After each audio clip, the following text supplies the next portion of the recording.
செய்ய போகிறோம் தக்காளி சட்னி செய்யலாம். அதுக்கு வெங்காயம், கறிவேப்பிலை, தக்காளி எடுத்து வச்சுக்கிறேன். ஸ்டவ் பண்ணி கடாயை வச்சுட்டு எண்ணெய் காய்ச்சிருச்சு, கடுகு போடுறேன்.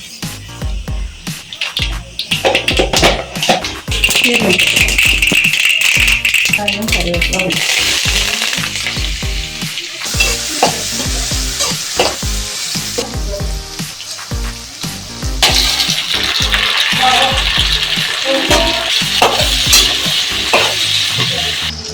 இதில் உப்பு போட்டுக்கணும்.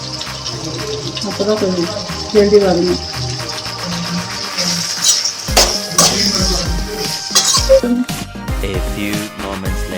இப்போ வதங்கிட்டுக்குது. இப்போ மிளகாத்தூள் போட்டுக்கலாம். மஞ்சள் தூள் போடுறேன். மிளகாத்தூள் போட்டு நம்மளுக்கு எவ்வளோ காரம் வேணுமோ ஜாஸ்தி வேணும்னா ஜாஸ்தி போட்டுக்கலாம், கம்மி வேணும்னா கம்மியாக போட்டுக்கலாம்.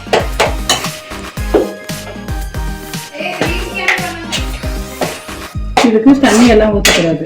தண்ணி ஊற்றாமலே நல்லா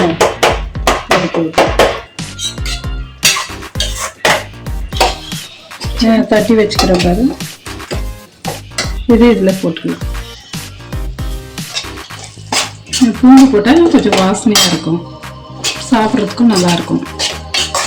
அது ஃபஸ்ட்டு போடக்கூடாது, லாஸ்ட்டில் தான் போடணும், அப்போ தான் நல்லாயிருக்கும். இப்போ கொத்தமல்லி தூவிக்கலாம்.